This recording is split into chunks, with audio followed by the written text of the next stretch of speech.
Kumusta mga kabasketball? Itong Super Chris TV. Nagbabalik po uli sa inyo para bigyan kayo ng latest update dito pa rin sa ating Team Gilas Pilipinas. Ayan, at malapit na po itong FIBA Asia Cup Qualifiers. Magsisimula po yan itong February 2024. At ayan, at meron pong isang viewers po tayo na nagre-request dito. Nasaan na daw po itong ating mga Gilas Young Guns? Ayan po, kasama po dyan yung mga players o yung mga Young Guns na tumalo dito ng twice dito po sa koponan ng Korea. Sana nga ba sila naglalarong mga liga? And sa tingin nyo mga kabasketball, pwede ba natin silang i-combine with the veterans para makabuo ng isang malakas at competitive na lineup dito nga po sa may FIBA Asia Cup Qualifiers? Ito po yung team na hinawakan noon ni Coach Tab Baldwin 2021. Ayan, at silipin po natin. Una po sa listahan, nandyan po si Mike Nieto. Sa ngayon po ay naglalaro na siya dito sa koponan ng Converge. Meron po siyang average na 7 points per game, 3.6 rebounds at 1 assist per game. Next, Javi Gomez de Leaño. Naglalaro po siya ngayon sa Terra Firma Jeep dyan sa PBA. At maganda po yung pinapakita niya, 18.43 points per game with 6 rebounds per game. May kasama pang 2 assists per game. Ito pong si Javi Gomez de Leaño. Si JD Tungkab mga kabasketball, naglalaro po yan dito sa koponan ng TNT Giga. Mababa lang po yung average niya, 2 points per game. Dahil nga po sa lack of playing time. So sayang itong si JD Tungkab at hindi masyadong nabibigyan ng exposure or playing time dito sa PBA. SJ Bilanggel mga kabasketball, naglalaro ngayon sa may KBL sa koponan ng Daegu Kogas. Ayan, at papakita ko po sa inyo, bibigyan ko po kayo ng idea sa kanyang stats. At kailan lamang mga kabasketball, maganda yung ipinapakita nitong si SJ Bilanggel. Next, RJ Abarientos. Ayan mga kabasketball, nasa Ulsan Hyundai Mobis Phoebus. Ayan, naglalaro po siya dyan. Meron po siyang average na 13 points, 7 rebounds, 7 assists, at 1 steals. Ayan, yan po si RJ Abarientos. Will Navarro mga kabasketball, matagal na po siyang injured. So sayang mga kabasketball, pero ngayon nabalita natin ay nagre-recover na po uli itong si Will Navarro. So magandang addition niya pag sakasakali itong si Will Navarro. Big man po ito. Next, si Carl Tamayo mga kabasketball ng Ryuko Golden Kings dyan po sa Japan B-League. At ito po yung kanyang stats. Ayan. The last time hindi po siya nakasama dito sa FIBA World Cup dahil nga po sa kanyang injury.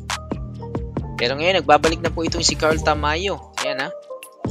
Siyempre hindi rin po mawawala dyan. Ito pong si Justin Baltasar ng Pampanga Giant Lanterns. Yan po, siya po ang season MVP sa ngayon. Yan sa MPBL.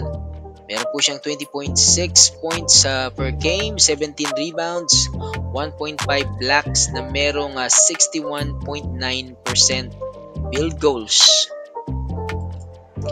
Isaac Go mga kabasketball sa koponan ng Terra Firma Jeep dyan sa PBA. Meron po siyang 6.57 points per game, 3 rebounds at 0.86 assists per game. Ayan po si Isaac Go. Ayan ha. Isa po siya sa mga team captain ng Gilas mga kabasketball. Itong team na pinangunahan dati nitong si Coach Tab Baldwin. Dwight Ramos mga kabasketball, hindi na natin kailangang ipaliwanag pa. Kupunan po ng Levanga Hokkaido. Nasa Japan B-League din po siya. At yan po sa screenshots, pakita po natin yung kanyang stats.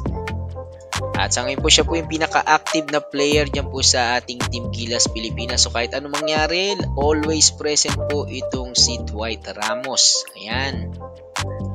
Sunod, ito pong si Ange Kwame. Sa ngayon ay naglalaro po siya sa France. Dyan po sa may UB Chartres Metropole or UBCM. Isa po yung ball club dyan sa may France.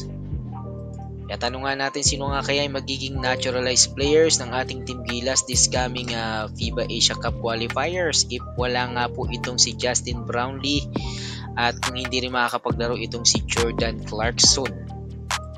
Last but not least mga kabasketball, ito pong si Kai Soto. Ayan. Ang latest na balita po sa kanya, wala na po siya dyan po sa Hiroshima Dragonflies.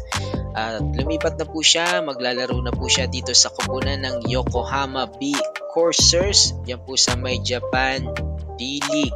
And okay na po, nakarecover na po siya doon sa kanyang injury. And ready na po siya uling maglaro, itong si Kai. At yung iba pa po mga player dyan na potential na pwede pong makasama sa rosters at pwedeng makasama sa practice ng ating Team Gilas. Nandiyan pa rin syempre itong sina Renz Abando ng Anyang KGC. Sama na po natin itong si Dave Ildefonso ng Zuwon KT. At syempre ito nga pong si Kevin Kiambao, no? Recently, champion po itong De La Salle Green Archers at siya po yung naging MVP. Ito mga kabasketball, yung mga players o yung mga young guns na tinatawag natin na malaki mga potensyal at meron naman silang napatunayan na sa international, sa FIBA at pwede pong i-combine dito sa ating mga veteran. Diba? Yan. Siyempre, naniniwala tayo makakabuo tayo ng isang malakas na rosters. Ayan, munti ko na makakalimutan. Siyempre, hindi mo mawala itong si AJ Edu. Nasa Japan B-League din po itong si AJ Edu. So yun mga kabasketball, yung update natin dito sa ating mga young guns, mga former Gilas members. At yan po yung mga teams or ball club na pinaglalaroan nila ngayon abroad. At yung iba po ay dito na sa pro sa PBA. Hanggang dyan lang mga kabasketball, salamat sa pagsubaybay, mag-like, share, and subscribe. This is Super Chris TV.